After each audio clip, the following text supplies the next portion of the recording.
Avec nous dans cette émission sur Radio Balafon, Marie-Flora Massana est toujours avec nous pour presque son émission la plus longue de la journée. Marie-Flora Massana est toujours là. C'est un véritable marathon depuis 6 heures du matin. Oui, justement. Je suis quand même debout depuis 4 heures, donc là il est 11h06. Oui. Mais nous sommes en pleine campagne électorale, comme les candidats. Nous avons également ce marathon médiatique. Oui, ça fait 6 millions de personnes qui vont vous écouter à l'instant, monsieur le ministre candidat. Issa Djamou Bakary, Fond René Marquez sera votre intervieweur en langue anglaise. Roland Tsapi, Emmanuel Coco, Marie-Flora Massana et moi-même Cyril Bojuko. Mesdames et messieurs, merci encore et bonjour et bienvenue dans cette spéciale présidentielle, élection présidentielle de Camerounais du 12 octobre prochain. Et en quelques jours seulement, Marie-Flora Massana voit s'affronter des personnalités au parcours antagoniste, l'opposition classique, la jeunesse et fait inédit d'anciens alliés du pouvoir. Et parmi ces anciens alliés, vous avez justement celui qui est notre invité ce jour, Issa Chiroma Bakary. Je cite, jamais depuis 1992, le Grand Nord, considéré comme le vivier électoral du pouvoir, n'avait présenté de candidature aussi forte en opposition frontale au régime. Le départ d'Issa Chiroma Bakary et Bello Bouba Maïgari du gouvernement est-il la fissure que l'opposition attendait depuis 40 ans? Eh bien, cette décision se tient alors que la crise anglophone, il sort du nord-ouest, notamment de Bamenda, et la menace Boko Haram continue de peser lourdement. Le thème du salut national prôné par Issa Chiroma Bakary est-il la réponse aux urgences sécuritaires du pays? Et dans notre invité donc, dans la grande interview, est l'un des hommes qui incarne le mieux la complexité et les contradictions de l'appareil de l'État camerounais. Issa Chiroma Bakary, lui, dirige le Front pour le salut national, le FSNC. Fidèle défenseur, ancien ministre des Transports, puis surtout ministre de la Communication de 2009 à 2019, ministre de l'Emploi jusqu'en 2025. Il fut pendant des années la voix et le bouclier médiatique le plus fervent du régime de Paul Biya, connu pour ses discours passionnés. Marie-Flora Massana. Mais c'est également celui de la rupture. Issa Chiroma Bakary, sa candidature pour 2025 est le point d'orgue d'un changement de cap spectaculaire. Après des décennies de loyauté, eh bien, il a démissionné du gouvernement pour dénoncer l'oligarchie au pouvoir et les dysfonctionnements du système. Et son slogan est clair, le salut national. Il se positionne comme un candidat consensuel qui comprend les mécanismes de l'État, mais qui est décidé à les reformer de l'intérieur pour le bien du Cameroun. Monsieur le ministre Issa Chiroma Bakary, bonjour. Mes hommages, madame, merci pour ce privilège redoutable que vous m'accordez. C'est un autre honneur. Merci, c'est un plaisir parce que Balafon et cette radio qui a su conquérir les cœurs. Merci. Par la franchise du discours, par la qualité des acteurs que vous recevez. Et c'est une très bonne chose. Il faudrait qu'il y ait d'autres balafons parce que il faudrait absolument que les Camerounais aient la possibilité de savoir ce qui se fait à l'intérieur comme à l'extérieur, sans prisme qui travestisse la réalité, sans plaire. Parce que parfois la vérité nue est peut-être difficile à avaler, mais c'est utile de temps en temps. Merci, monsieur le ministre, et merci pour ces sages conseils que nous allons garder et prendre à notre compte. Mais monsieur le ministre, vous étiez le plus grand défenseur du régime. C'est la question qui revient. C'était hier. Aujourd'hui, vous parlez de salut national. L'électeur est en droit de se demander quand avez-vous eu tort? Hier, quand vous défendiez ce système et aujourd'hui, quand vous le combattez, qu'est-ce qui s'est passé? Vous savez, lorsqu'on est dirigeant d'un parti politique, quand on crée un parti politique, c'est pour la conquête de tout parti du pouvoir. Mais il y a une constante de la vie. Lorsque la maison dans laquelle vous habitez est menacée jusqu'à dans son existence, toute la nation doit se mobiliser pour sauver l'essentiel. Je veux par là dire que, oui, je suis président du FSNC, l'objectif étant naturellement la conquête du pouvoir, mais chaque fois que l'enjeu de la bataille est la survie et la protection de la nation, on met de côté ses spécificités, ses particularités pour ajouter sa force à celle des autres pour la protection de l'essentiel qui peut être l'objet d'une menace, une menace qui peut être existentielle. Vous avez évoqué tout à l'heure le salut, monsieur le président du FSNC et candidat à l'élection présidentielle. Vous avez servi le régime jusqu'en 2025. Nous sommes toujours en 2025. Pourquoi le salut national est-il devenu, monsieur Issa Tiroma Bakary, une urgence seulement après l'annonce de votre candidature et non lorsque vous étiez en première ligne du pouvoir? Lorsqu'on est en première ligne du pouvoir, on accepte de se sacrifier parce que le chef de l'État et son gouvernement ont la lourde responsabilité de répondre à l'attente du peuple, doit être protecteur et promoteur de l'intérêt général.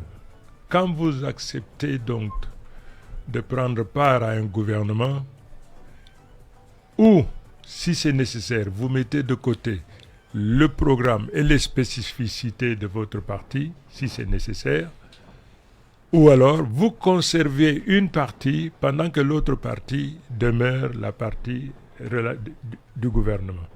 Tout dépend donc des circonstances. Vous avez évoqué, vous dénoncez également l'oligarchie au pouvoir. Pouvez-vous nous identifier, ou pouvez-vous identifier un seul exemple de décision ou de loi que vous avez combattu au sein du Conseil des ministres en raison de son caractère oligarchique? Je vous vois sourire, monsieur le candidat à l'élection présidentielle. Merci beaucoup. Vous savez, merci de m'avoir posé cette question. Tout au long de mon séjour au gouvernement, d'abord, porte-parole du gouvernement. À ce stade, vous acceptez d'être la protection et le promoteur. Le ministre en charge de la communication, quand il est porte-parole du gouvernement, ce fut mon cas. Votre responsabilité est de protéger et de promouvoir l'image du Cameroun de manière générale et de manière singulière, celui et ceux qui incarnent le pouvoir. Donc, j'ai l'habitude de dire à vous les journalistes, ce que je souhaite, c'est que vous m'écoutiez et que vous validiez mon discours. Mais si à un moment donné, il y a donc divergence, alors que je vois que c'est blanc, vous vous dites que c'est noir, je vous accuse d'être daltonien. C'est ma mission, c'est ma responsabilité, c'est de faire en sorte que l'image du gouvernement soit toujours protégée et promue. C'est la responsabilité du ministre en charge de la communication parce qu'il est le porteur de la parole du gouvernement. Et dans ce cas, monsieur le ministre candidat Issa Tiroma Bakary, entrons dans le vif du sujet, allons sur des questions qui concernent votre programme politique, notamment la crise sécuritaire. Ces 48 heures, le Gostan a été levé à Bamenda et à Boya. Des lettres circulent à ce propos. Des personnes qui se réclament de l'état d'Ambazonie vous accordent leur sympathie et vous accordent aussi la présomption de la bonne foi politique pour régler définitivement la crise anglophone. Parlons-en, monsieur le ministre. Votre programme promet la paix. En tant qu'homme d'État, quelle est la seule et unique concession politique ou constitutionnelle que vous êtes prêt à faire pour que les séparatistes du Nord-Ouest et du Sud-Ouest déposent des armes? Pour qu'ils déposent les armes, il faut d'abord leur donner la possibilité de s'exprimer. Les pères fondateurs nous ont légué un héritage. Le Cameroun tel que nous l'avons connu, la forme du gouvernement étant le fédéralisme. À la naissance de notre État, nous sommes partis par le fédéralisme. Ensuite, chemin faisant, il s'est avéré que la gouvernance de la fédération avait un coût que notre économie ne pouvait pas supporter. Et il y avait énormément de problèmes. Il y a un gouvernement fédéral et puis des États fédérés. Ça a un coût exorbitant que notre économie à cette époque-là ne pouvait pas supporter. C'est donc pour cette raison probablement que le président de la République en son temps, de concert avec ses collaborateurs et avec ses partenaires politiques, ils ont convenu qu'en l'état, notre nation ne pouvant pas supporter, il était question donc de comprimer, de faire disparaître les coûts exorbitants qui naissaient, donc qui dépendaient donc de la fédération. Donc à ce moment précis, on est parti donc du fédéralisme pour venir vers l'État unitaire, aujourd'hui la République. Maintenant, vous me posez la question s'agissant donc des sécessionnistes et autres. J'ai dit aujourd'hui, rien n'est figé dans l'existence. La seule chose qui ne change jamais de toute l'existence, c'est que tout change. Nos compatriotes ne se sentaient plus à l'aise dans notre nation. Ils se sentaient frustrés, marginalisés. Et à cet effet, le manque de dialogue, le manque d'ouverture d'esprit et de concertation les a amenés donc non seulement à préconiser, vous savez, dès le mois d'octobre, enfin, vous avez la possibilité de constater que tous les premiers octobre de tous les ans, oui, les séparatistes manifestaient d'une manière clandestine. Puisqu'ils étaient combattus, le principe existait et ils partaient du principe qu'ils ont été floués lors de la constitution des termes référendaires. Vous savez, pour vos auditeurs et téléspectateurs éventuellement, le Cameroun, au lendemain de l'indépendance, plutôt au lendemain de la défaite de l'Allemagne, le Cameroun a été placé sous la tutelle de deux nations européennes, une partie par la France et l'autre partie par la Grande-Bretagne. Lorsque notre nation a accédé d'abord, la partie sous la dépendance de la France a accédé à l'indépendance. Ok, il n'y a pas de souci, c'est l'indépendance qui nous a été accordée par la France, dans les conditions que nous connaissons. Je saisis cette opportunité pour rendre hommage aux pères fondateurs pour qui la dépendance était inacceptable et ont fait recours aux armes pour bouter hors de nos frontières le colon. Ils ont sacrifié de leur sang, de leur famille pour cela. Chaque fois que j'ai l'opportunité, leur rendre hommage est quelque chose de très important. Maintenant, la deuxième partie, qui avait la possibilité de choisir entre le Nigeria et le Cameroun. Les Nations Unies qui en administraient cette partie avaient donc soumis au référendum la partie qui était gouvernée par les Britanniques, le Cameroun, le nord-ouest et le sud-ouest. Mais il se trouve qu'on ne leur a jamais demandé la possibilité d'exister en tant que tel. On leur a simplement demandé de choisir, de se rattacher ou au Cameroun ou au Nigeria. La partie nord de cette partie a choisi, bon, dans des conditions pas claires, la partie du nord a choisi de rester avec le Nigeria, tandis que la partie sud a choisi donc de rester avec le Cameroun. Donc déjà à ce point, il y a un malentendu, sinon une démarche conflictuelle. Les sécessionnistes disent qu'ils ont été floués. Ils ont été floués parce qu'on ne leur a jamais demandé s'ils acceptaient de constituer un État.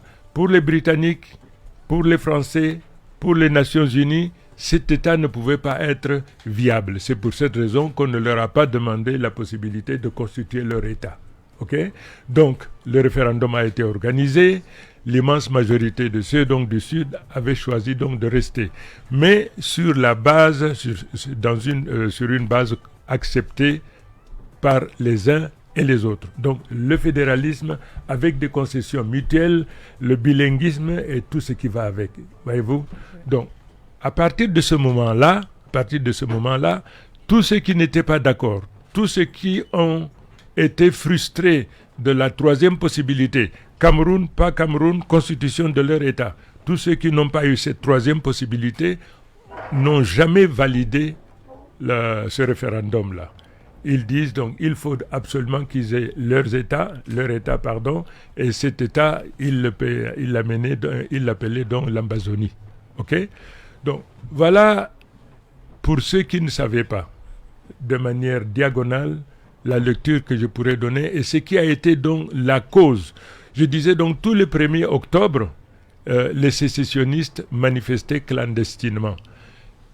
Donc vous connaissez les événements qui ont provoqué donc le déclenchement de la contestation, de la protestation, et ils ont donc saisi cette opportunité pour exiger maintenant l'indépendance de ce qu'ils ont appelé l'Ambazonie. Le nord-ouest et le sud-ouest devaient constituer donc leur État. Et cela en raison des frustrations. Il faut dire qu'il y a eu des manquements, des frustrations, des marginalisations. Et le grand dialogue national n'a pas été la solution, monsieur le ministre? Le grand dialogue n'a pas été la solution puisqu'ils n'ont pas déposé les armes. Ils n'ont pas déposé les armes, ça veut donc simplement dire que toutes les conditions, tout ce qu'ils en attendaient n'a pas été mis à leur disposition. C'est donc pour cette raison qu'ils continuent, ils ont continué et continuent encore à manifester. Tout à l'heure, vous avez dit les Ambazoniens ont décidé de me soutenir et qu'ils ont accordé une trêve de 3 jours, donc d'autres disent une semaine. Oui, parce que dans mon programme, je préconise le retour au fédéralisme. Et vous allez procéder comment? Est-ce que ça sera par référendum, justement? Attendez. Non seulement le retour au fédéralisme, je libère tous les prisonniers politiques. Quelle que soit la faute qu'ils aient commise, je les libère d'abord pour ceux qui n'ont pas eu du sang entre les mains. Amnistie totale, mais pour les autres dans une deuxième phase. Parce qu'il faudrait que les Camerounais sachent exactement qui a fait quoi. Non pas parce qu'on va les condamner, mais il faudrait qu'on leur donne la possibilité de se repentir, de demander, de présenter des excuses, de demander pardon à la nation. Et en ce moment-là, le chef de l'État, disposant donc de pouvoirs discrétionnaires dans ce domaine-là, leur accordera également l'amnistie. Donc, la différence que j'ai avec les autres, c'est que, je préconise donc le fédéralisme. La première année, il faut absolument qu'on y pense. La forme de l'État dépend naturellement de l'écosystème, de l'environnement, des frustrations dont les uns et les autres font l'objet. Alors je mettrai donc en place immédiatement une expertise qui va nous suggérer la forme viable de l'État fédéral, la forme viable économiquement, humainement. Donc on me mettra, ces experts, ce sera des juristes, ce sera des historiens, des politiciens, et puis la classe politique. C'est tout ce beau monde-là que je mettrai donc autour d'une table pour que de manière ouverte, que les uns et les autres puissent s'exprimer. Une fois donc qu'on aura dégagé la synthèse, la forme de l'État, en ce moment-là, on dira, par exemple, ce que, d'entrée de jeu, ce que nous allons exiger, c'est que toutes les richesses du sous-sol soient la propriété de l'État. Toutes les richesses du sous-sol. De cet État-là? De la nation. La nation camerounaise. De la nation camerounaise. Toutes les richesses du sous-sol, toutes les richesses minérales, ça appartient à l'État. Disons, ça appartient à la nation. À la nation, oui. Okay? Oui. Maintenant, quant au privilège à accorder aux uns et aux autres en raison de leur présence sur le terroir, voyez-vous, et de la dégradation de l'environnement, des privilèges doivent leur être accordés. C'est-à-dire, on va leur accorder du revenu de l'exploitation, on pourra leur accorder 5%, 10%, 15%, en fonction de la dégradation de l'environnement, de la lutte contre la pollution et des dommages qu'ils auront subis. Mais pour ce qui est donc de ces richesses-là, il faudrait absolument que ce soit les richesses qui appartiennent à la nation, à l'État, et l'État ayant donc la responsabilité de gouverner de manière équitable. Ce n'est pas ce qui est fait maintenant, monsieur le ministre? Ah non, pas du tout, ce n'est pas ce qui est fait. Ce n'est pas du tout ce qui est fait en ce moment.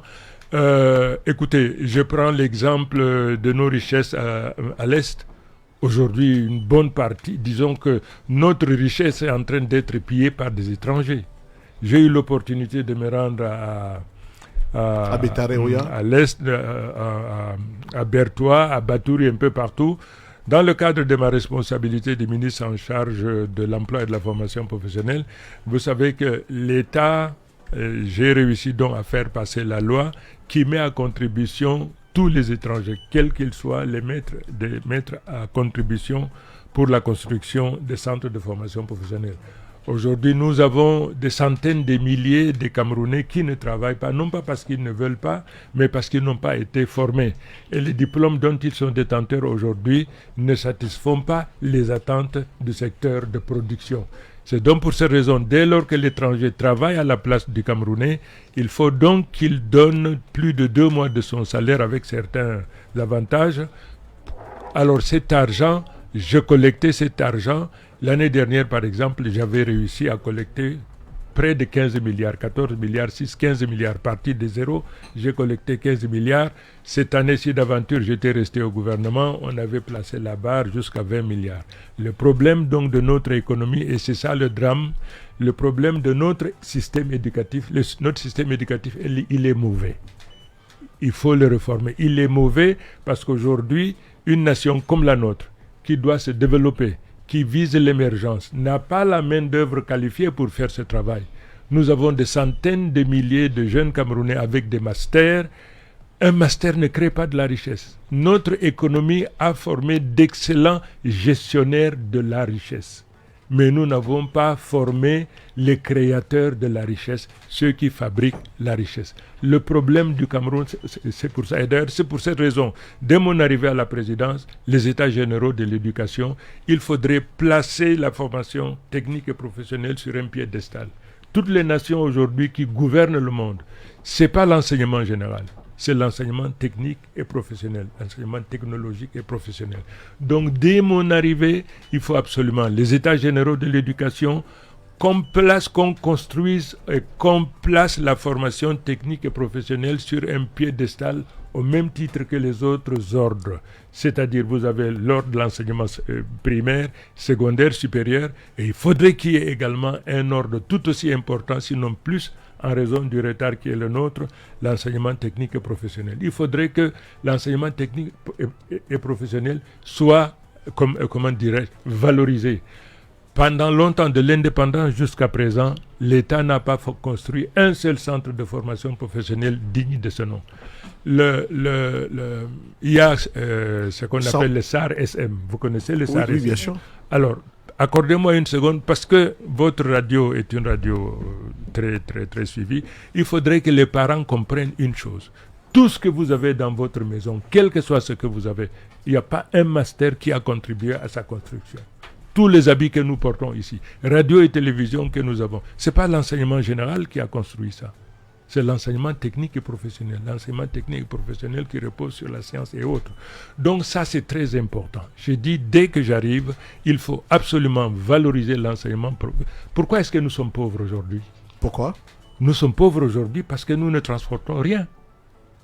Aujourd'hui, nous dépensons 3 000 milliards, 3 à 4 000 milliards pour nous procurer ce que nous pouvons produire sur place. On dépense par exemple des milliards pour acheter du riz, du poisson, toutes choses que nous pouvons produire. Ça veut simplement dire où la cécité politique ou la faiblesse de leadership. Le jour où j'ai dit la chose suivante, que le master ne produise rien, il faut absolument, vous les parents, je vous demande de ne plus envoyer vos enfants faire des masters et autres. Il y a une levée de boucliers. Chiroma doit démissionner. Maintenant, évidemment, j'ai démissionné. Je pense que ça leur fera plaisir. Une levée de boucliers. Oui, Chiroma exagère, machin. Aujourd'hui, on parle de la professionnalisation de l'université. Aujourd'hui, on parle de l'étudiant entrepreneur. Simplement parce que, et je dois le reconnaître au Premier ministre, M. John Ngouté, lors de conseils de cabinet, je martelais en permanence, nous allons dans le mur, nous ne produisons absolument rien du tout. Il faut valoriser la formation professionnelle. C'est à partir de ce moment-là, il y a 3 ans, donc on a pris, et aujourd'hui tout le monde s'accorde à dire. Alors je dis que nous sommes pauvres parce que nous ne créons pas de richesses. Toutes les richesses du sous-sol là, nous les exportons et nous importons le produit fini avec l'inflation et tout ce que ça compte. Donc notre pauvreté procède de la cécité, de l'incompréhension ou alors de l'égoïsme de ceux qui sont au pouvoir. Vous savez, moi, président de la République, les ingénieurs, je vous assure que je les mettrai un peu partout. Parce qu'il faut qu'on crée de la richesse. Aujourd'hui, je ne sais pas où se trouve notre balance, c'est pas la balance. Économique, les Non. Les exportations, importations, exportations. Non, pas du tout.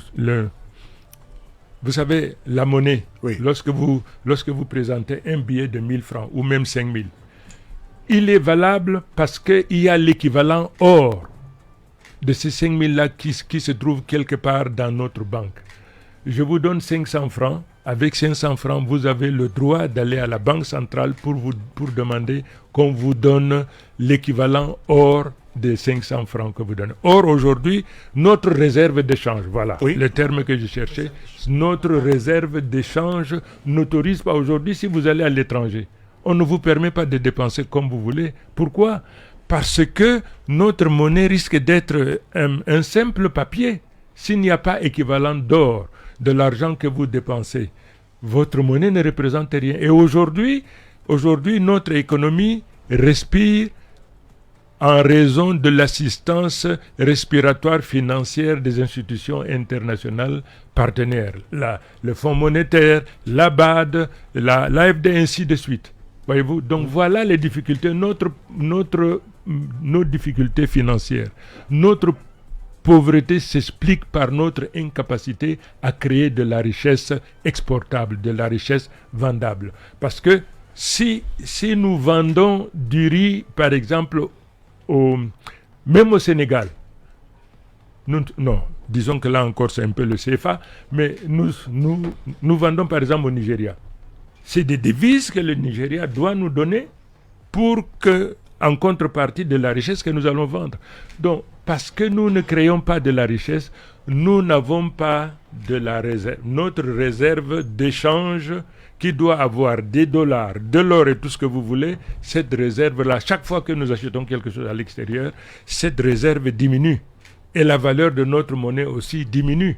À un moment donné, s'il n'y a pas suffisamment de réserves, alors on va dévaluer notre monnaie.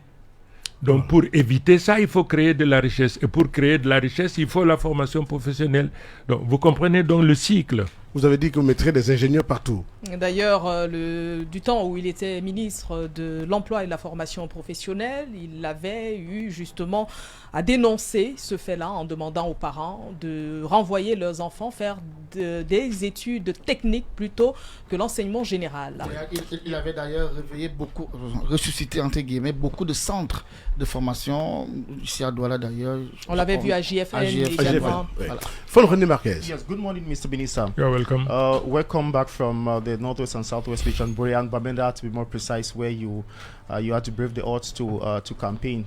Now, I have this question. I want to find out. You apologize to the Anglophone community. Now, does your apology to the Anglophone community indicate that you regret the statements or some of your actions as Minister of Communication and the impact that it had on the population? Because some critics say you are doing so, you're apologizing because you need their vote. Not at all, not at all. Even if I was not running for the presidency, somewhere I don't feel comfortable. The time when I issue such a statement, I am the spokesperson of the government. My voice, my point of view has to disappear. I have to convey and to dispatch the message that comes from the Prime Minister's office, the presidency, or the office of any ministry where the minister is on the limelight. So this has to be brought to the knowledge of each and everyone. If I were, I was still Minister of Communication, no doubt I have continued in the same venue. Now that I am no longer Minister of Employment and Vocational Training, I have feeling that my speech, not mine, the government speech, because the government used my voice to give its opinion about what has taken place in order to avoid the distortion of the facts. So now that I am no longer a member of the government, my responsibility will consists of enlightening. I have to enlighten people to let them know the reason why I said what I said. But what I did was wrong. I admitted it, and I said that I apologize because, as I said, when the stake of the game is the protection of the government, when the vessel is under threat of sinking, my responsibility, even though the situation is black, I have to do whatever I can in order to convince you that it is white, not black, as I know it is. But this, as in my capacity as a minister, this is my responsibility. Let them understand this. Even I don't ask them to vote for me, but I apologize. If they are willing to vote for me, I will be very much delighted and pleased. But what I did what is right. This is not the first time I apologize. When I was transferred from the Minister of Communication to Minister of Employment and Vocational Training, I took the floor and I apologized. I did this, I said this at this time on behalf of the government, not on behalf of the minister.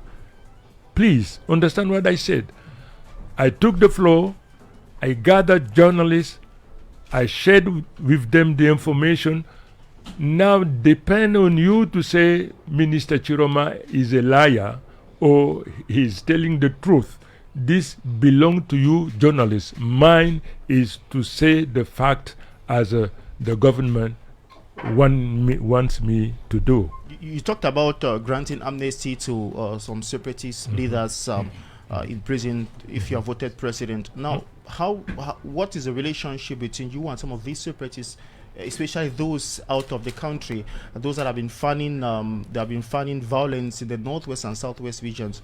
I heard some comments. That you said you are friends with Chris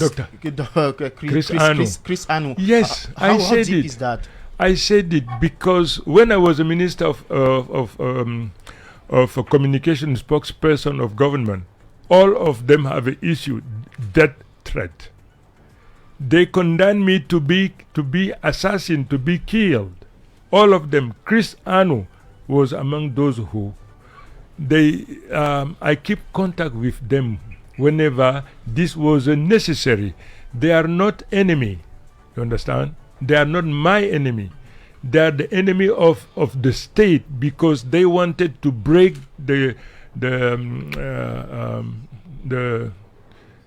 they wanted to break into pieces our nation. They wanted to take away northwest and southwest.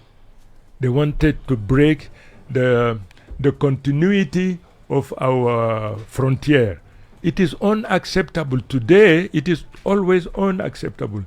That reason why I say that we have to put in place an occasion that will bring together all the actors, including those who are jailed today. It is purposeless. If to free them, to grant them amnesty will help us solve this problem, I'm going to consent this, and I will enable them to come to sit round table and to say, we were frustrated, we were this and that, and we do not accept it. Okay, we will see together how to mend it, how to revamp what has been broken. This is our responsibility as a politician. The head of state has a discretionary power to pardon. Okay, I will use this leverage to pardon them because where they are in the foreign countries, they are contributing to build those nations. We need them to come back here at home. Intellectually and financially, they are very much useful. They are very much important. That reason why I say, okay, let us address this issue. Let us solve this problem, and it is possible to be solved.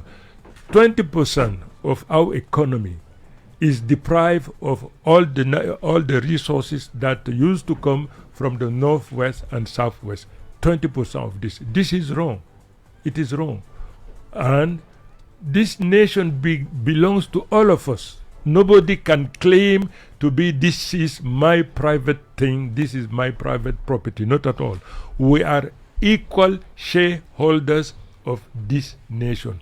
Let us never lose this in mind. Let us keep in mind and be humble in order to listen the other, to understand what are the grievances, what are the problems against the government, or then round table. We have to strategize it. We have to come together in order to find, through dialogue and negotiation, to find a common ground that will enable us to bring to an end this devastating war. How many lives have been suppressed? How many property have been destroyed? This is unacceptable in a nation like ours. I will invite them to join us. They will be here. This is my responsibility. As I have this discretionary power, I will grant them amnesty. And I say, let bygone be bygone and let us move forward. Avant d'entamer le sujet sur la gouvernance et l'économie dans votre programme de rupture, monsieur le ministre candidat, Marie-Flora Massana voulait justement sauter sur l'occasion du retour de nos frères et sœurs de la diaspora pour évoquer justement un sujet qui lui tient à cœur sur la diaspora camerounaise. Alors, ce sujet, peut-être avant d'arriver sur le sujet sur la diaspora, il y a un autre pan, M. Issa Tiroma Bakary, qui vous tient à cœur, c'est celui de la lutte contre Boko Haram. Il y a toujours des exactions dans la partie septentrionale de notre pays. La stratégie actuelle contre Boko Haram est essentiellement militaire. Quelles mesures socio-économiques inédites ou même encore ciblées proposerez-vous pour démanteler la base de recrutement de Boko Haram dans la région du lac Tchad? Pas seulement dans la région du lac Tchad. À l'extrême nord, Dieu merci, jusqu'à date, le nord a été épargné. Lorsque une communauté, un peuple est frustré, marginalisé, mis en marge, vous savez, ça crée des frustrations, ça crée des mécontentements, ça crée des révoltes, à telle enseigne que Boko Haram prospère parce qu'il y a justement ces frustrations. C'est parce qu'il y a ces dénis de droits, en particulier à l'extrême nord. Aujourd'hui, la pauvreté, la misère qu'il y a dans la partie septentrionale, vous ne pouvez pas imaginer. Il faut aller sur place. Il faut aller sur place pour voir ce dont souffrent ces populations. L'extrême nord en particulier, puis le nord un peu moins l'Adamawa. Donc Boko Haram prospère là où il y a la souffrance, les dénis de droits et la misère. Maintenant, pour régler ce problème, la jeunesse par exemple, il faut absolument donner du métier, il faut donner de l'emploi à ceux qui n'en ont pas aujourd'hui. Ils n'en ont pas aujourd'hui, comme je dis, simplement parce que écoutez, un charpentier, un soudeur, un étanchéiste, il ne passe jamais la nuit le ventre vide. Mais ayez votre doctorat, quelle que soit la discipline. Vous avez un doctorat en histoire, en géographie, lettres modernes, lettres classiques et même en économie. Vous allez travailler chez qui? Avec un CAP, les gens qui ont le CAP dans le domaine du développement de notre économie, ils ne dorment jamais le ventre vide. Alors Boko Haram prospère parce que la jeunesse de ces endroits-là, par dépit, faute de mieux, ils vont vers Boko Haram qui leur propose au moins quelque chose. Pour régler donc ce problème, il faut absolument des investissements colossaux. Il faut absolument former les jeunes, leur donner des métiers qui leur permettent soit de s'installer en auto-emploi ou alors de servir dans des entreprises. C'est urgent, c'est indispensable. Cyril Bojiko évoquait tout à l'heure la diaspora. Qui nous regarde, ils sont très nombreux à être connectés à la diaspora. Alors, une grande partie de l'opposition radicale est en diaspora. Monsieur Issa Tiroma Bakary, vous êtes candidat à l'élection présidentielle. Vos programmes intègrent-ils un plan pour les faire revenir sans crainte? La précision en vaut la peine et bien sûr les impliquer dans le processus de reconstruction nationale au-delà de la reconnaissance de ce que tout le monde attend, la double nationalité. Vous savez, dès que j'arrive, Let bygone be bygone, comme on a dit. Laissons le passé mourir. Si d'aventure membres de la diaspora, il y en a qui redoutent la justice camerounaise, ces problèmes seront mis à notre disposition et nous les traiterons de manière à ce que la peur, le doute disparaissent de l'esprit de la diaspora. La diaspora, c'est deux choses. La diaspora, d'abord, c'est un capital savoir-faire, puisque ceux de la diaspora aujourd'hui concourent à l'enrichissement des nations dans lesquelles ils sont en train d'opérer. Cette richesse-là, si elle pouvait être produite chez nous, ce serait 1000 fois mieux. Donc là où ils sont, ils servent les industries, ils servent des entreprises, ils sont utiles. Pas au Cameroun, mais au pays dans lequel ils travaillent. La deuxième chose, ils ont des moyens. Ils ont de l'épargne.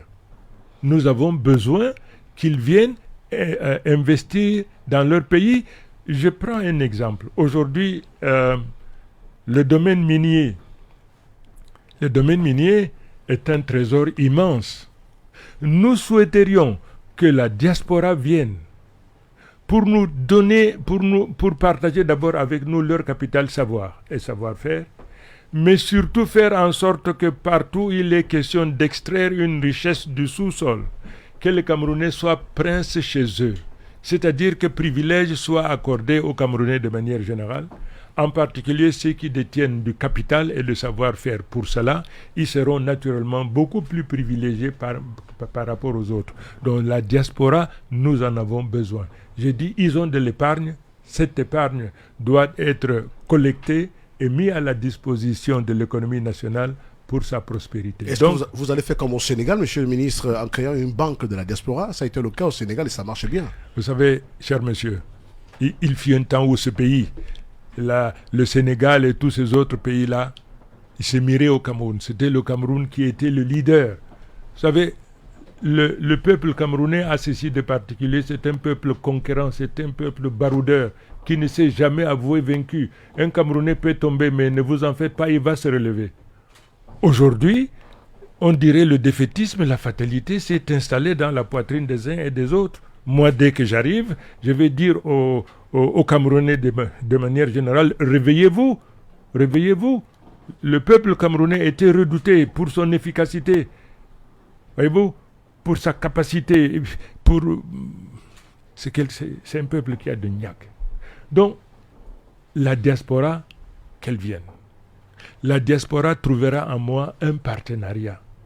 Je préfère 1000 fois leur investissement, la protection de leur investissement, que des emprunts aujourd'hui à taux usuraires que nous contractons simplement parce que notre économie aujourd'hui n'a pas suffisamment de réserves.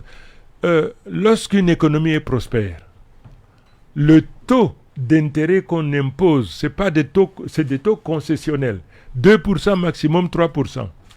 Mais un pays comme le nôtre aujourd'hui, pour emprunter, ils empruntent à 6%, 7%, voire même 10%. Parce que notre économie, l'instabilité au Cameroun et la faiblesse de notre économie aujourd'hui font que l'investisseur demande une marge bénéficiaire suffisante pour couvrir ses risques. Donc, je reviens donc à la diaspora, je reviens au peuple camerounais pour dire donc, la diaspora est utile. Si elle m'entend, qu'elle sache qu'avec moi, il y a donc ça. Il y aura l'amnistie pour ceux qui ont des difficultés. Vous savez, il faut faire table rase du passé. Il faut faire table rase du passé. Tous ceux qui sont en prison ici, là. S'il est établi que c'est des prisonniers politiques, on va les sortir. On va leur accorder l'amnistie. Et la double nationalité? La double nationalité, j'ai commencé par ça. Nous leur accorderons. La nationalité doit être protégée. Les experts, les constitutionnalistes, les experts politiques étudieront. Mais le principe, c'est la double nationalité. Mais quand ils viendront, ils vont investir. Quels sont les aspects qui leur seront accessibles ou pas? Vous savez, on ne va pas inventer la roue. Nous allons voir les modèles dans les pays, au Mali, au Sénégal et tous ces pays. On va s'inspirer de ce qui se fait et puis on va leur donner la possibilité, avec néanmoins un surplus. On va leur donner la possibilité de venir et puis de montrer leur talent. de permettre le recrutement des Camerounais, ainsi de suite. Donc la diaspora, c'est les partenaires dont j'ai besoin pour relancer notre économie, mais surtout, il faut aller au tréfonds de chaque Camerounais aujourd'hui pour libérer, d'abord pour nous émanciper de la peur. Aujourd'hui, les Camerounais sont tenus en laisse par la peur. Il faut absolument que les Camerounais soient libérés de cette peur-là. Et d'ailleurs, c'est pour cette raison que tout va de mal en pire. Alors, monsieur le ministre candidat, vous le savez très bien, pour libérer les Camerounais de la peur, il va falloir que le chef suprême des armées, que vous serez, si vous êtes élu... Pourquoi vous dites si? Comment? Bon, dites, monsieur le président. Dites, monsieur le président, vous êtes président, et puis voilà, je comprends que... Je vous comprends très bien. Moi, je vais vous poser une question. Dites-moi un seul parti politique qui est en mesure de faire ce que j'ai fait jusqu'à date. Voyez tous mes meetings, quels qu'ils soient, 10 000, 20 000, 50 000, 100 000 et plus. Quel est ce parti politique-là? Vous avez réalisé des exploits. D'ailleurs, le président du Malien, Manissé Kane, l'a dit hier, quand même en 92, il n'a pas vu une telle ferveur populaire. Non. Ça veut simplement dire que Chiroma leur inspire confiance. Donc ne dites pas si vous êtes élu. Le peuple, lui, il a déjà fait son choix. Je constate que vous êtes en retard. Mettez-vous donc au niveau. Dans ce cas, vous avez parlé de la libération de la peur. Il va falloir donc que le chef suprême des armées remette l'armée à la nation. Cette question préoccupe Roland Tsapi. Oui, monsieur le ministre candidat, lors de votre démission du gouvernement, vous avez commis une lettre aux Camerounais en expliquant un certain nombre de raisons pour lesquelles vous êtes parti et surtout en dénonçant des dérives au sein du gouvernement, parmi lesquelles celle de l'armée également. Alors, quelle est la réforme clé que vous apporterez au statut du militaire pour garantir son impartialité et sa loyauté à la Constitution plutôt qu'à une seule personne quand vous serez président? Vous avez tout dit. Fidélité et loyauté à la République, pas à un homme. Le malaise du Cameroun aujourd'hui procède de ce qu'il y a une concentration excessive du pouvoir entre les mains d'un homme. Demain, Chiroma, président de la République, ne lui confiez pas autant de responsabilités parce que le pouvoir est enivrant. Vous savez, c'est une drogue. Vous ne serez pas chef suprême des armées? Mais écoutez, je ne serai pas chef supérieur des armées ou chef supérieur des armées. Ce n'est pas l'enveloppe qui compte, c'est le contenu de l'enveloppe. Il ne faut pas qu'il y ait d'équivoque. Vous êtes, de par la Constitution, le chef des armées incontestablement. Mais il faudrait que cette armée-là soit au service de la nation, mais pas une armée aujourd'hui qui ne fait pas allégeance à la République, mais qui fait plutôt allégeance à cette espèce d'oligarchie prédatrice de notre richesse. Aujourd'hui, on vous dit que tel, voilà, sur haute instruction du chef de l'État, machin, vous apprenez donc tel. Non. C'est délicat ce domaine-là. Je dis simplement que les militaires sont au service de la nation. Les militaires sont partie prenante de la nation, de la population. Ils ne peuvent pas être au service d'un homme. Le chef de l'État a une protection, pas l'armée, le peuple. Le jour où le peuple cesse d'être la protection du chef de l'État, c'est qu'il a perdu sa légitimité. Vous comprenez? La protection d'un chef d'État, ce n'est pas l'armée. L'armée, c'est fait pour la protection des frontières. Mais elle ne fonctionne pas comme ça en ce moment. Donc, quelles sont les réformes que vous allez apporter de manière profonde pour être sûr qu'elle ne reste pas ancrée, disons-le comme ça, dans ses réflexes? Votre question, elle est pertinente. Elle est importante. Mais permettez-moi que je n'esquisse pas de solution parce que je ne suis pas militaire. J'aurai donc une expertise. Des militaires qui seront à côté de moi. Je mettrai les hommes de droit. Je mettrai les défenseurs des droits de l'homme. Je mettrai les religieux. Je mettrai... Tout cet ensemble-là doit s'asseoir pour éclairer et dire voilà le modèle qui peut nous convenir. C'est sur la base de ce modèle conformément aux dispositions des lois et de la Constitution, que je gouvernerai la partie qui procède donc de ma responsabilité à partir des conclusions de ce collège que je mettrai en place. Et dans ce cas, monsieur le ministre candidat, vous avez été ministre de la Communication pendant près de 10 ans. On vous doit les États généraux de la communication, on vous doit également les autorisations d'ouverture de pas mal de radios. Vous êtes un peu l'autre père des radios libres. Mais la liberté de la presse préoccupe. Il n'y a pas de démocratie sans liberté de la presse. Tout ce que vous dites est bien beau, mais il faudrait bien que la presse puisse jouer son rôle, accomplir ses missions, de surveiller, de dénoncer, d'enquêter et de révéler. En tant qu'ancien ministre de la Communication, souvent critiqué d'ailleurs pour la gestion des médias, quelles mesures concrètes mettrez-vous en œuvre pour garantir une indépendance totale des médias privés et publics et que la CRTU ne soit plus la caisse de résonance du gouvernement, mais puisse également aussi aller au cœur des enquêtes avec les moyens qu'on leur donne? Votre question, elle est pertinente. Elle me prescrit donc de faire une rétrospective événementielle quant à la manière dont nous avons gouverné la communication. Avant que je ne vienne, messieurs les journalistes, il ne vous était pas possible d'aller à la présidence, à la primature, aller à la rencontre des ministres. C'est vrai. Il a fallu que je vienne pour que cette liberté vous soit concédée.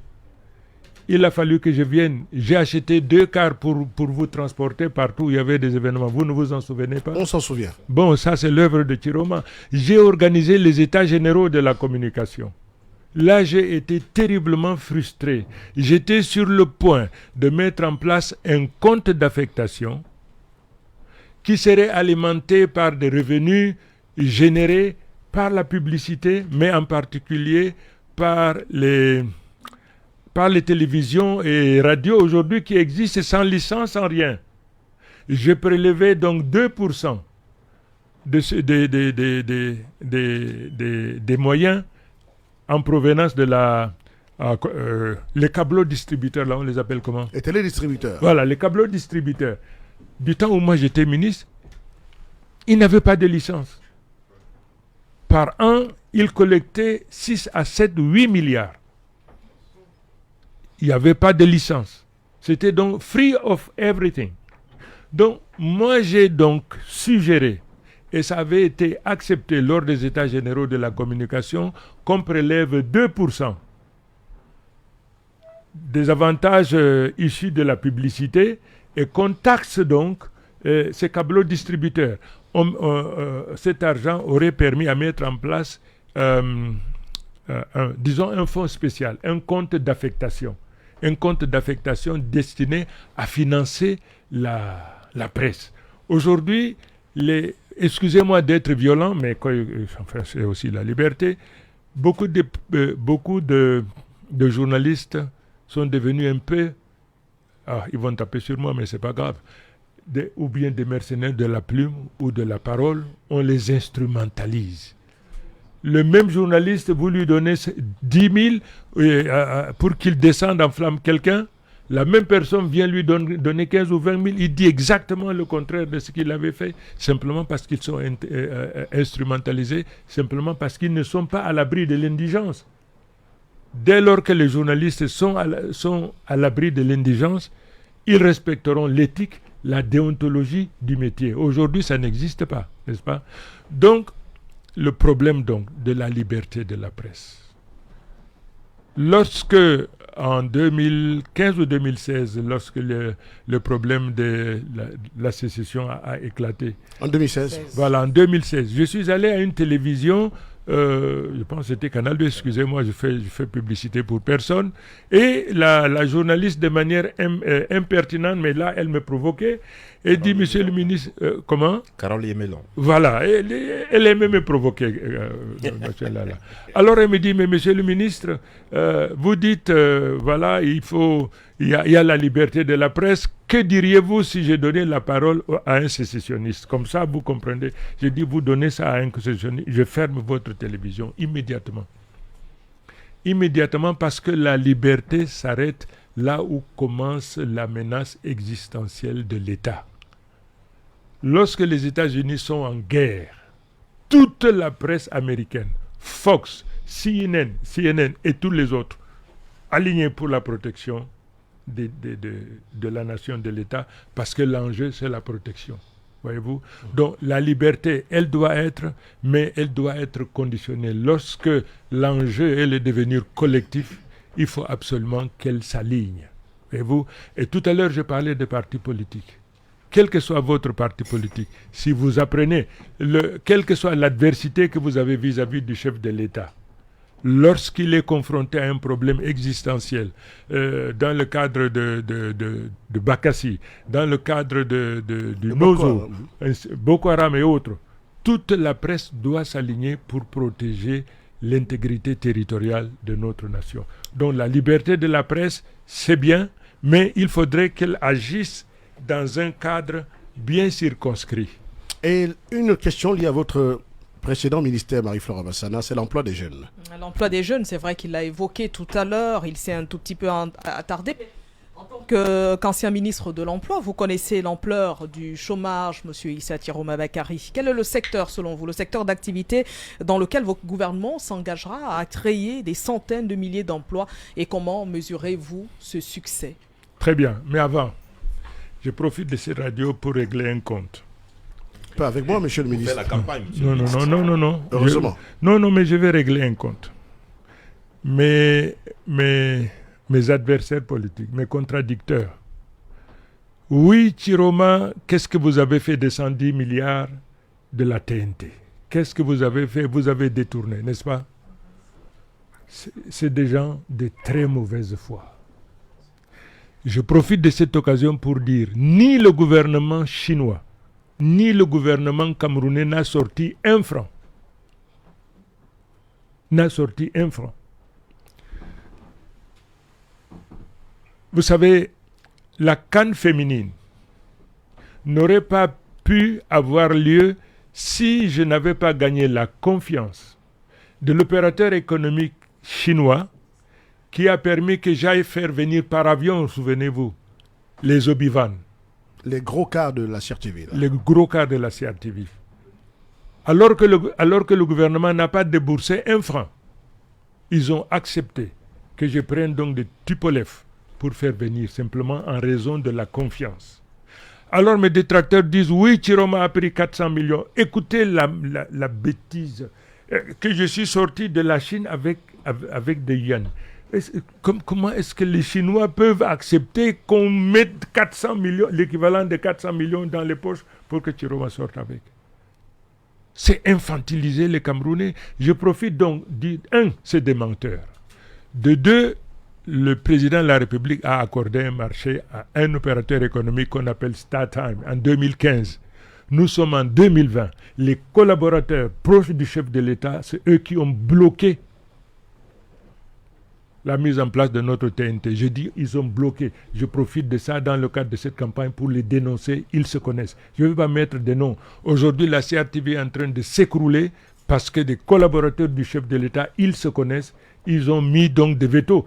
Ils ont dit que Chiroma, je ne vais pas aller jusque dans les détails. Voyez-vous, parce qu'il faut s'abstenir de dire un certain nombre de choses. Mais parce que Chiroma n'a pas marché selon leurs attentes, et parce qu'ils ont le privilège de voir le chef de l'État, de discuter avec ou de lui faire des notes, pas moi, alors ils ont dit que voilà, ils ont menti, ils ont dit des contre-vérités. Mais si vous allez à la CRTV, le DG de la CRTV, c'est exactement ce qui s'est passé.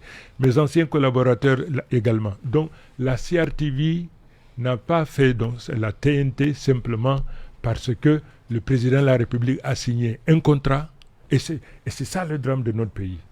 Il a donné des engagements, mettez ça là en œuvre. Eh bien, ses collaborateurs ont bloqué, et la CRTV aujourd'hui risque de s'effondrer. Je profite donc de votre machin pour dénoncer. Quelle était votre question? C'était au niveau de l'emploi des jeunes. Emploi des jeunes. Quel est le domaine? Oui, donc vous allez attaquer le premier pour un domaine générateur d'emploi. C'est d'abord l'agriculture. Lorsqu'une industrie s'installe, une industrie extractive, par exemple, cette industrie s'installe et fait venir la main-d'œuvre étrangère pour travailler. Les Camerounais voient simplement tous les bénéfices qu'ils auraient pu en tirer, sortir et partir. Simplement parce qu'ils n'ont pas la qualification professionnelle pour faire ce travail. Ce qui est urgent donc, c'est deux domaines aujourd'hui. Le domaine de la TNT. Avec le handicap, il faudrait qu'il y ait des infrastructures de la TNT, de la TIC. La TIC, oui. Voilà, TIC. Il faut qu'il y ait des infrastructures de la TIC. Il faudrait qu'il y ait de l'électricité abondante à bon marché. Il faudrait, disons, des infrastructures et tout ce qui va avec. Ça, on peut le faire. Puisque dans ce domaine-là, vous êtes assis chez vous, vous pouvez travailler à l'international. Ça, c'est facile. Mais il y a également l'agriculture. Mais l'agriculture, il y a également des réformes agraires quand même il faut entreprendre. Et foncière aussi. Et foncière, agraire et foncière. Ça, nous avons ça présent à l'esprit et nous le ferons. Mais c'est d'abord l'agriculture, l'élevage, les TIC et tout. Le secteur énergétique, effectivement, madame. Donc, voilà donc les priorités. Mais, une fois de plus, il faut multiplier les centres de formation professionnelle. L'avenir. Aujourd'hui, nos enfants meurent dans le désert de désespoir. Ils meurent dans les océans de désespoir. Simplement parce qu'il y a eu cécité politique. Je vous ai dit tout à l'heure, il faut mettre des ingénieurs. Un grand savant avec un grand diplôme universitaire, une agrégation, machin, je n'ai rien contre. Mais une fois de plus, les agrégations, les doctorats, tout ça, ça organise la cité. Mais ça ne crée pas de la richesse. Est-ce qu'à côté de cela, M. Issa Chiroma Bakary, vous n'allez pas également vous attaquer à la corruption, au détournement de fonds? On sait que vous avez été ministre pendant la période de la corruption systémique, pratiquement. Quelle est la première institution de contrôle, un peu comme la CONAC que nous avons aujourd'hui, que vous rendrez véritablement indépendante? Et par quel mécanisme légal pour traquer l'impunité? Vous semblez ne pas être d'accord avec la CONAC. Non, ne dites pas ce que je n'ai pas dit. Oui. Mais je me permets une réflexion. Est-ce que la corruption a disparu? Non. Non.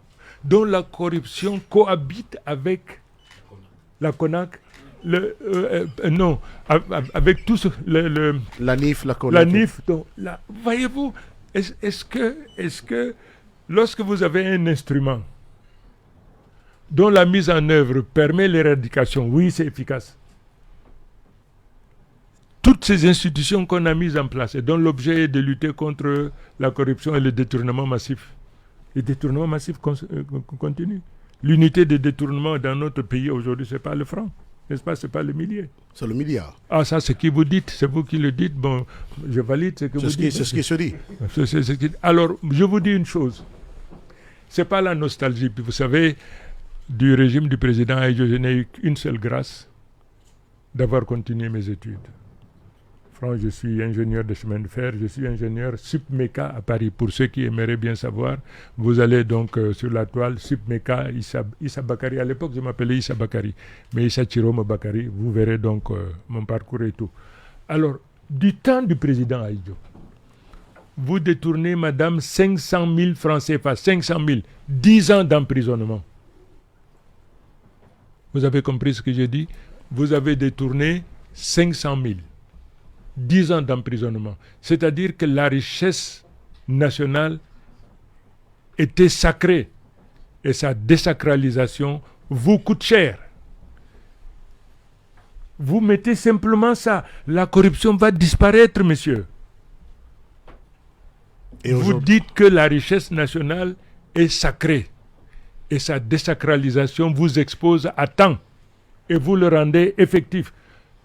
Les gens ne chercheront plus à aller à l'ENAM ou à la fonction publique. Ils iront vers la santé. Monsieur le ministre, puisqu'on parle d'argent, est-ce que vous comptez quitter le CFA et créer une monnaie propre au Cameroun? Si oui, en combien de temps? Wonderful.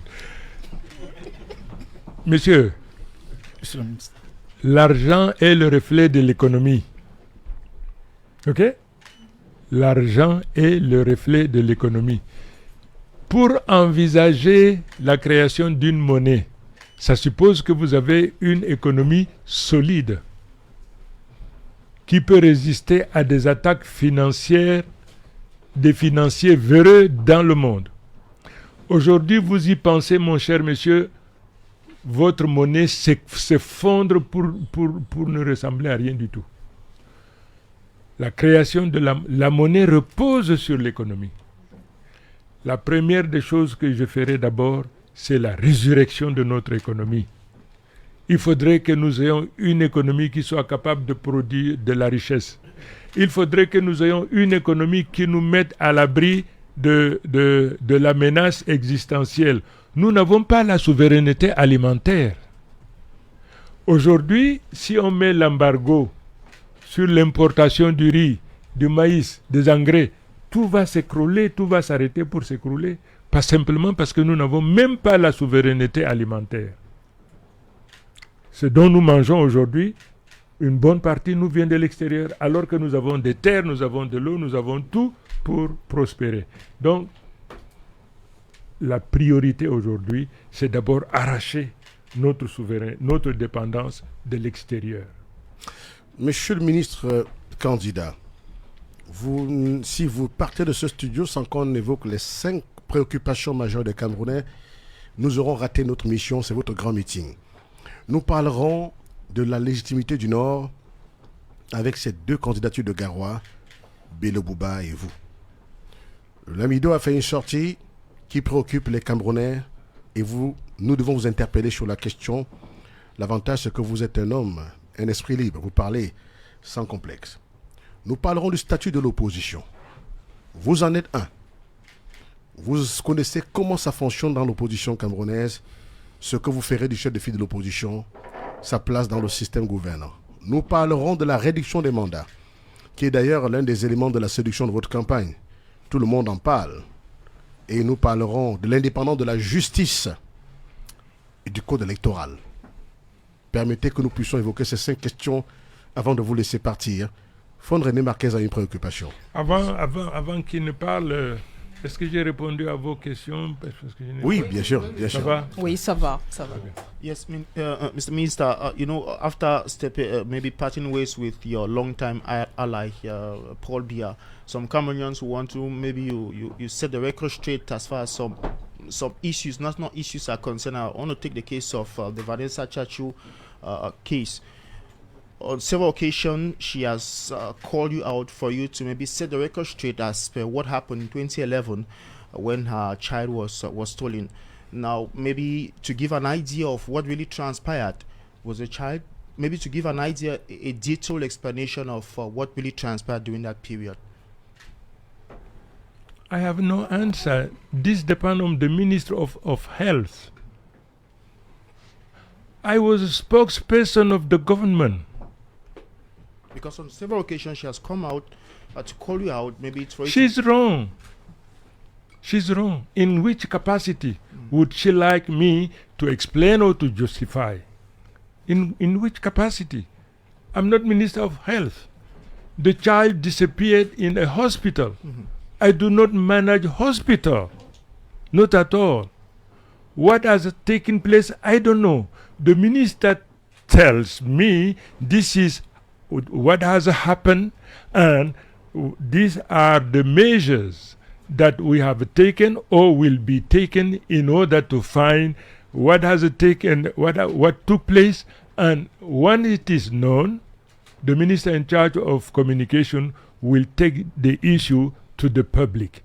Let Madame Vanessa ask her to leave me alone. I'm not the Minister of Health. You see? This is not my duty. She can call the Prime Minister, who has an overview of the functioning of the government, no problem. But in which capacity does she want me to explain? In which capacity? Do I manage a hospital? Am I the manager of Ministry of Health? Not at all. Please. Donc si on vous comprend bien, Monsieur Issa Chiroma Bakary, de ce temps-là, vous répondiez seulement en tant que porte-parole du gouvernement. Vous n'êtes pas le ministre de la Santé publique de cette époque, non plus le responsable de la structure. L'enfant avait disparu. Vous savez, au gouvernement, lorsqu'il y a lorsqu'il y a des brûlots, lorsque le gouvernement a une patate chaude, on la file à qui? Au ministre de la Communication. Au ministre de la Communication. On dit au ministre, débrouillez-vous. Voilà ce qui ne va pas, débrouillez-vous. Au ministre de se débrouiller. Si le ministre se débrouille bien, ça va. Si le ministre se débrouille mal, il saute. C'est le ministère le plus où l'éjection est le plus imminent à chaque sortie. Paul, maybe we're expecting you to maybe do deep investigation before maybe. Not at this is not my problem. No, not at all. If you journalists, you are not happy. Yes, this is my field of competence and talent. But any other problem which does not fall within the framework of my responsibility, I just lend my voice to explain according to understanding vision of the ministry in which has been pinpointed. Okay? Please, this is not problem of Chiroma. Forget about me. Okay? Peut-être que c'est le problème de la justice. Justement, et on parlera de la réforme de la justice. Oui, alors si c'est la justice aussi, je ne suis pas ministre de la justice. Et voici donc ces questions qui concernent les réformes que le régime a toujours refusé de voir en profondeur. Le code électoral, monsieur le ministre candidat Issa Chiroma Bakary, parlons donc de ce code électoral. Vous êtes élu, vous serez élu président. C'est votre conviction et nous la comprenons. Dans les 100 premiers jours, quelle est la première réforme que vous apporterez à la démocratie camerounaise, quitte à, même s'il faut mécontenter vos anciens partenaires du régime, quitte à aller à l'encontre même de la majorité ou du consensus qui vous soutient? La question, elle est pertinente. Quel est le rôle de la justice? C'est le régulateur du jeu sociétal. Il est le régulateur du jeu sociétal. La justice doit être neutre. La justice doit dire le droit, sans prisme, sans favoritisme. Malheureusement, tel n'est pas le cas. Il y a 3 corps qui doivent être privilégiés dans mon administration. L'éducation. Aujourd'hui, l'éducation, les enseignants sont les plus malheureux. Et aussi longtemps que les enseignants ne seront pas payés à la hauteur de ce qui leur revient de droit, qu'ils ne seront pas honorés, nous ne sortirons pas du sous-développement. Je dis bien, nous ne sortirons pas du sous-développement. Donc, l'enseignement primaire, secondaire, supérieur, professionnel, tous ceux-là qui détiennent un savoir de qualité et qu'ils partagent avec nos enfants, il faut qu'ils soient des princes, il faut qu'ils soient privilégiés. Et accéder à cette fonction doit faire l'envie des Camerounais, pas les NAM, mais aller à l'éducation parce qu'on est très bien payé, on est bien rémunéré, parce que nous formons les Camerounais d'aujourd'hui et de demain. Le problème de la santé également, une nation en bonne santé est en mesure de se développer. Et donc, le troisième, la justice. Ces 3-là doivent, dans mon gouvernement, je vais m'y attaquer immédiatement. Et sur le code électoral? Oui, écoutez, le code électoral, ce que nous constatons dans le monde entier, le code électoral est rédigé par le parti au pouvoir et il ne rédigera jamais quelque chose qui lui soit défavorable. Dans le monde entier, c'est pas vrai? Vous ferez la même chose? Ce sera le cas pour vous? Mais attendez, comment? Je vous dis déjà ce qu'on constate. Maintenant, moi, président de la République, écoutez, je ferai venir les uns et les autres. Il faudrait donner aux Camerounais la possibilité de choisir l'homme sur qui ils jettent leur dévolu. C'est simplement ça. Il faut apporter des réformes. Par exemple, le jour où on aura un bulletin unique, le bourrage des urnes disparaîtra. Ok, le jour où on aura un bulletin unique, ça fait partie.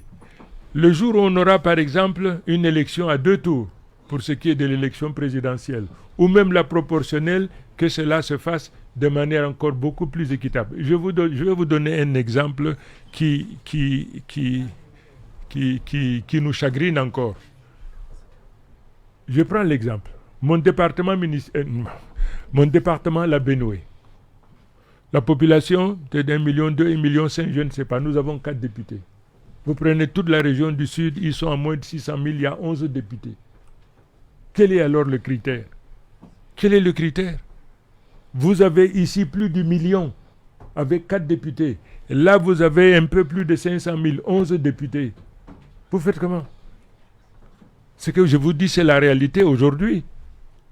Donc, il faut de l'équité, il faut de la justice. Il faut de l'équité, il faut de la justice. Mais il y a également la légitimité du Nord, M. Issa Chiroma Bakary. Vos candidatures, ainsi que celle de Bello Bouba Maghari, fragmentent le vote du Nord. Si aucun de vous deux n'accède à la victoire finale, comment utiliserez-vous votre influence pour éviter un chaos politique ou une résurgence des clivages? Avec ce que je suis en train de faire, n'êtes-vous pas convaincu que je battrai tout le monde?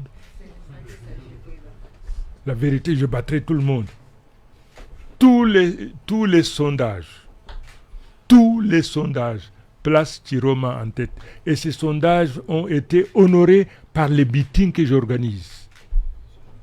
Lorsque j'organise, hier j'ai failli être écrasé. Vous avez bien vu qu'il a fallu que ma communication se fasse à partir de ma voiture. Ça c'est, this is the testimony of what people think about my party. Ici, c'est le témoignage vivant.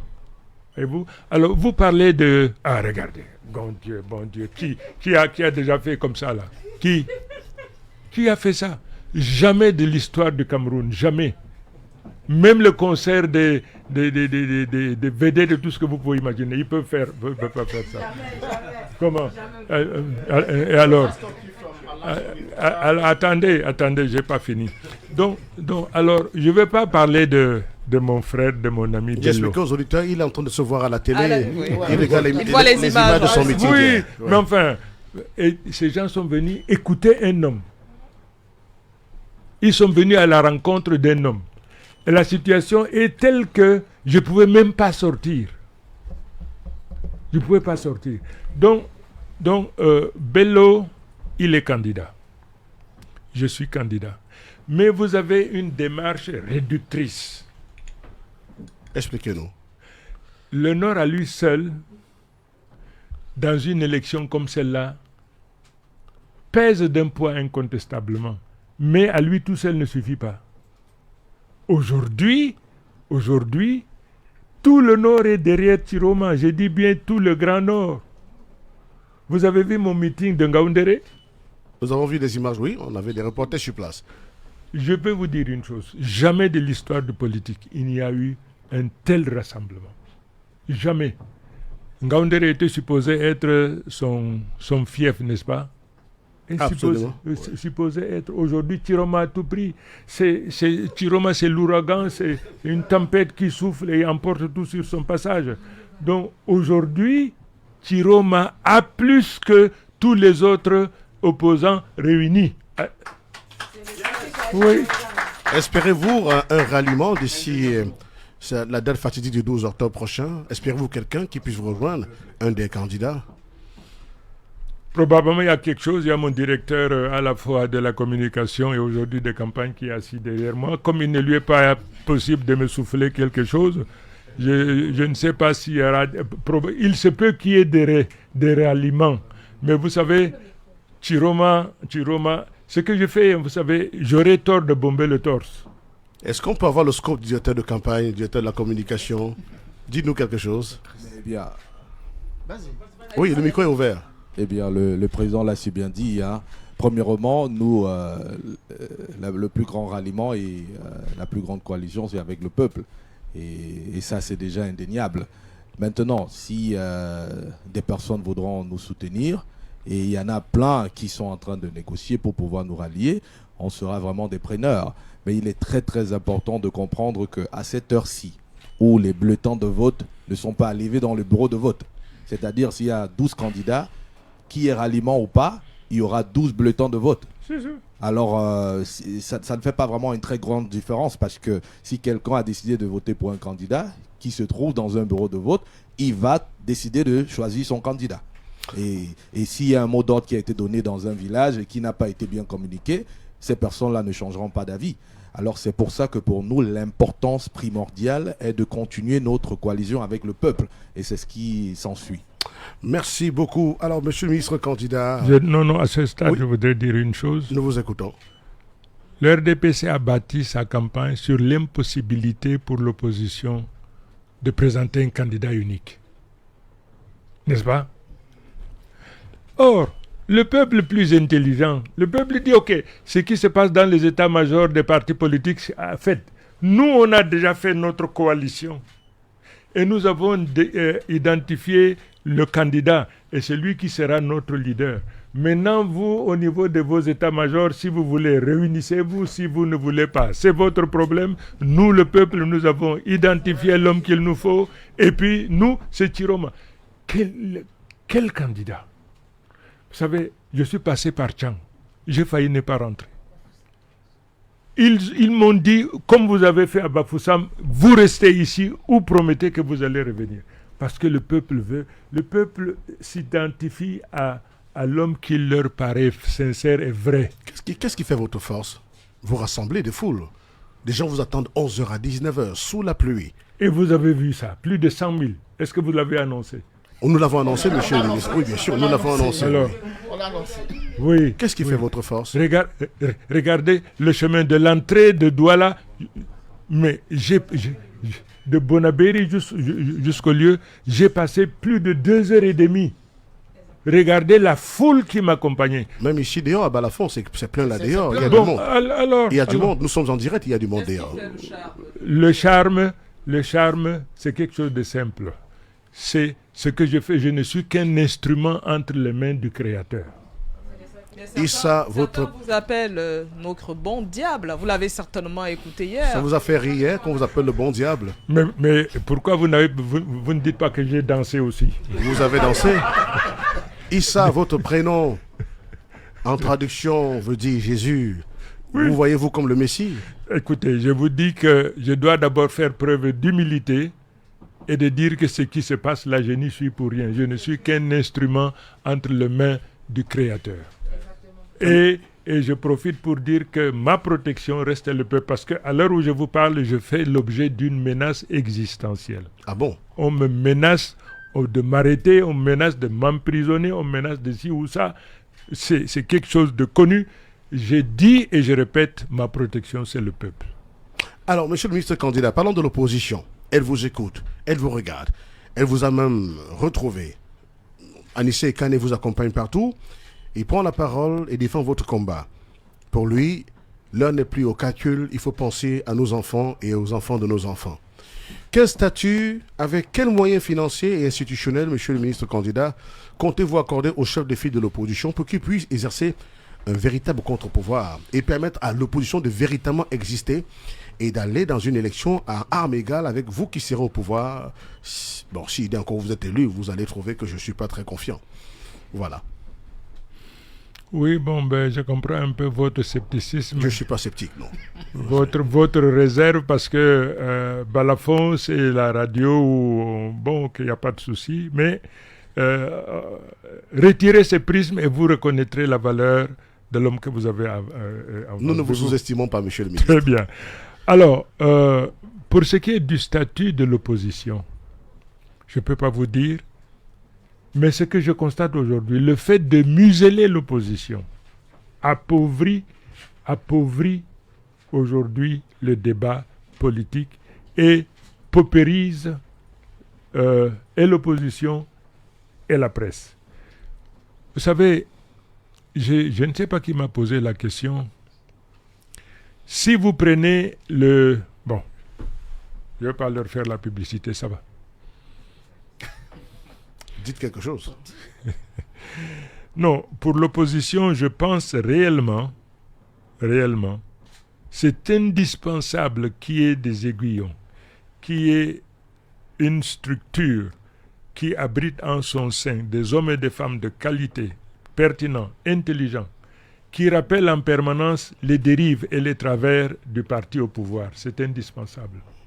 Mais il faudrait également que cette opposition-là soit une opposition pas de façade. Il faudrait que ce soit une opposition réelle, pas une opposition de façade.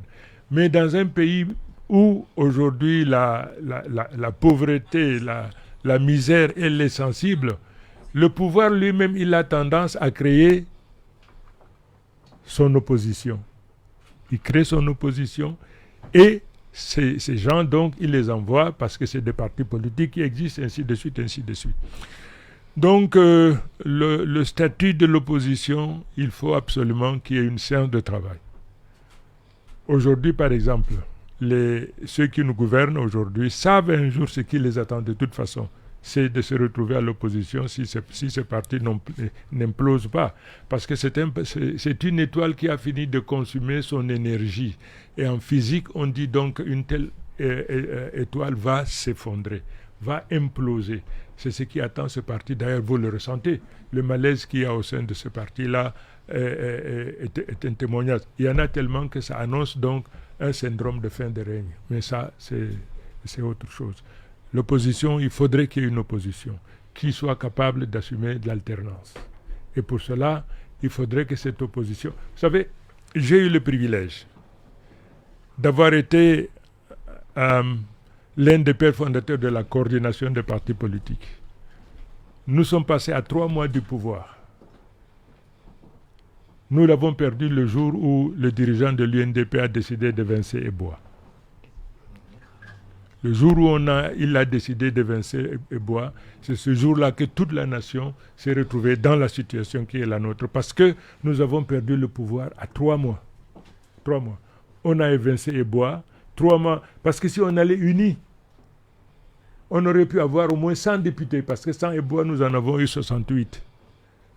Avec Eboa, parmi lesquels vous? Parmi lesquels moi. Moi, j'étais le député de Garoua, mais j'ai même eu le redoutable privilège de battre le premier ministre de l'époque, Sadou Hayatou, voyez-vous. Donc, le fait qu'il ait évincé Eboa, c'est ça qui nous a précipités là. La deuxième chose, j'ai été également membre de la coalition des partis politiques. Là également, nous étions 15 leaders, et les candidats, c'était Frundi, Ndamjoya, le ministre Sanda et le ministre Yondo Marcel. Là également, malheureusement, nous n'avons pas été en mesure de désigner un. Alors, simplement parce qu'au niveau de l'opposition, il y a des égos d'abord surdimensionnés, mais il y a également l'instrumentalisation. En politique, si vous n'avez pas les moyens, vous faites la politique de ceux qui en ont. C'est ça. En politique, il faut vous mettre à l'abri du strict minimum, à l'abri de l'indigence. Monsieur le ministre candidat, le président candidat Paul Biya est annoncé à l'extrême nord, notamment à Maroua. Quand? Demain. Ah bon? Vous irez à sa rencontre en tant que fils du Nord. Ça, c'est de la provocation. Je retire ma question. Nous allons sortir bientôt cet entretien, monsieur le ministre. Justement, les Camerounais sont fragmentés, ils sont divisés. Vous les voyez sur les réseaux sociaux, ils s'invectivent à chaque seconde. Que comptez-vous faire?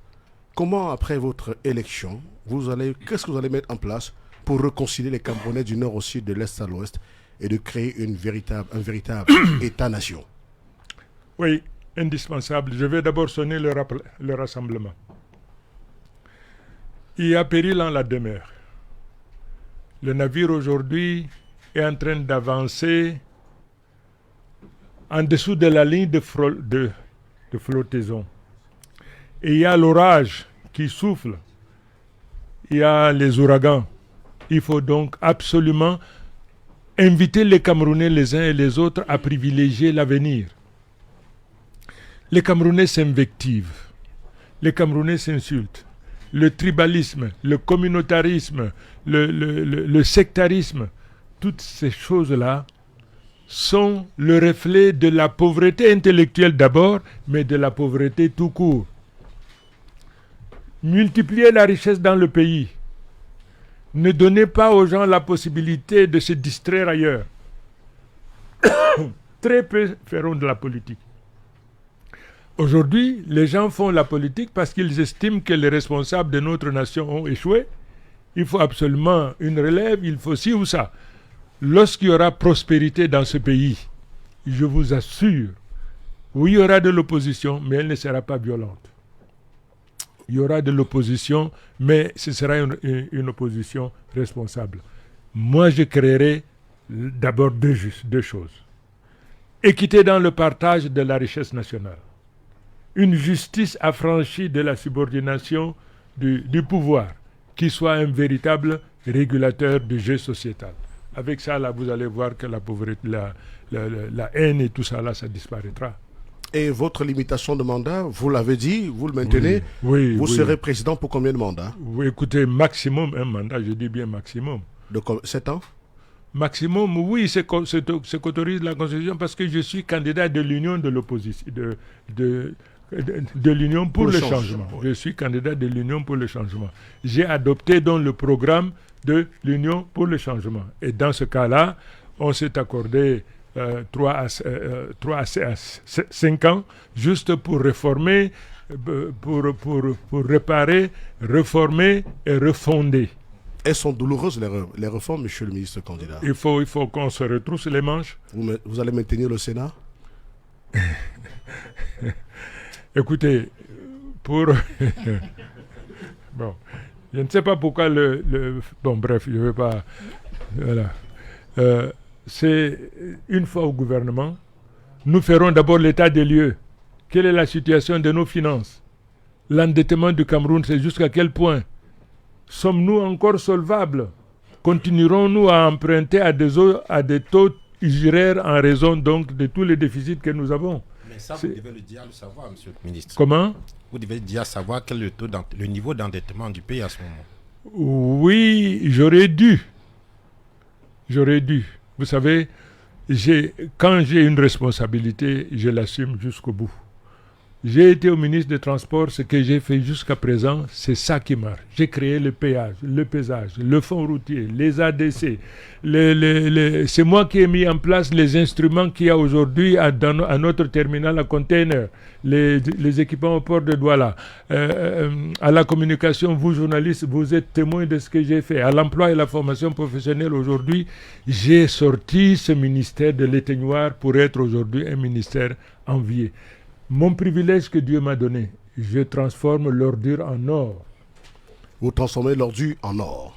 Marie-Flore, une dernière question pour René Marquez et Roland Sapi avant votre mot, votre message personnel, direct et sans filtre à vos électeurs. Marie-Flore. René Marquez. Yes, Mr. Minister, I've been following your campaign trail all over the national territory. Now, in one of your campaigns, you talked about the fact that if you are arrested, the population will release you. Now, I want to find out, can you clarify us what you meant by that statement?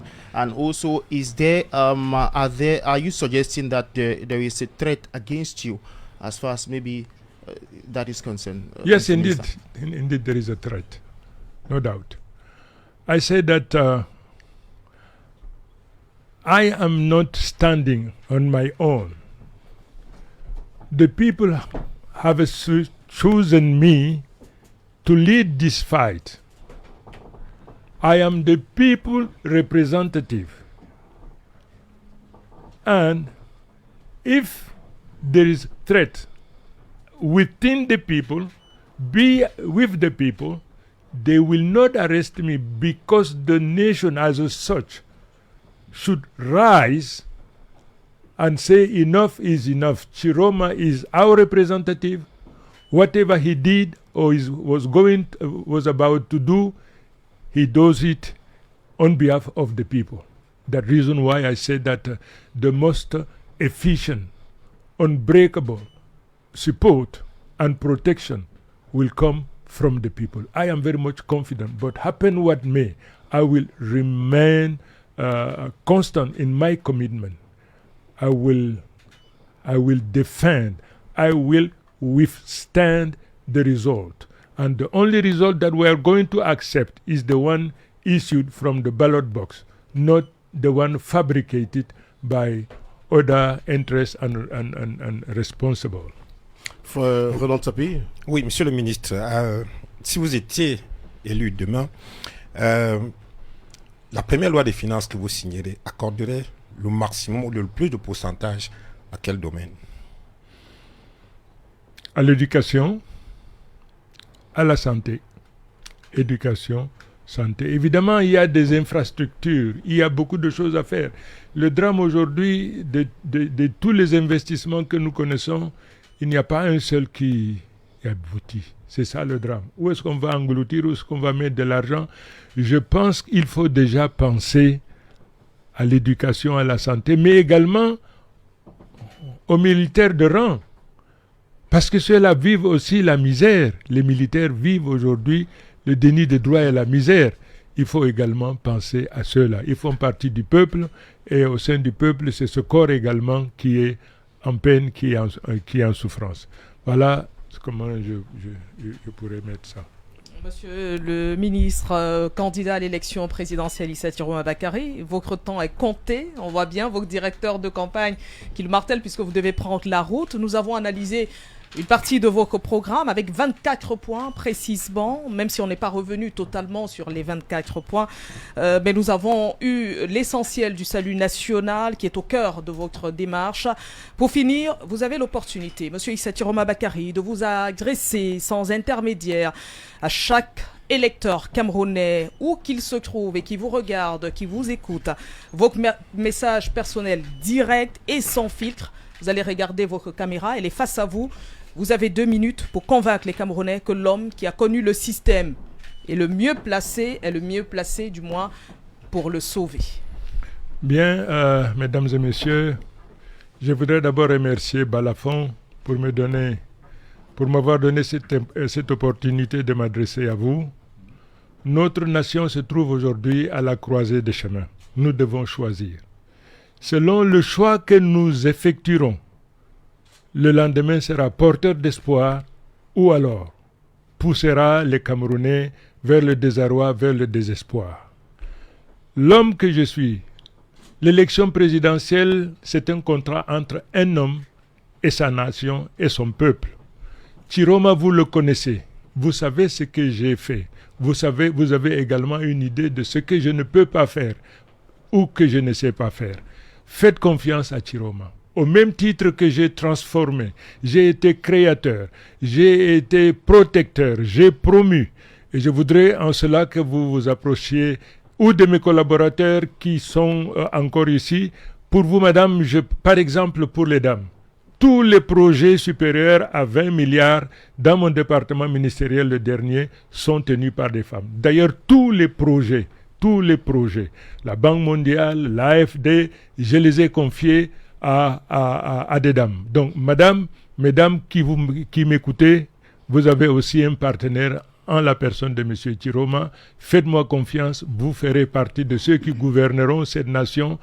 La preuve, c'est que là où j'étais, vous pouvez vous renseigner, vous constaterez que la femme occupe la place de rêve, la femme occupe la place de choix.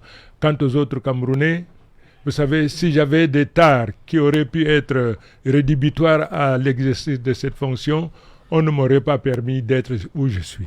Aujourd'hui, je ne prétends pas être parfait, mais je prétends être toujours perfectible, toujours en immersion avec le peuple, en écoute avec le peuple, et c'est pour cette raison je suppose que l'Éternel a jeté son dévolu sur moi, que vous, peuple, vous m'avez choisi.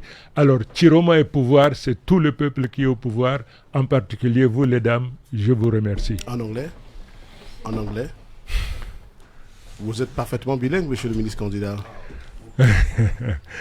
Well, I'm very much delighted and pleased to be here.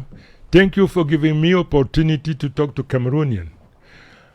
Our nation is at the crossroad. We have to be aware of it. We have to be ready to take into account our common destiny.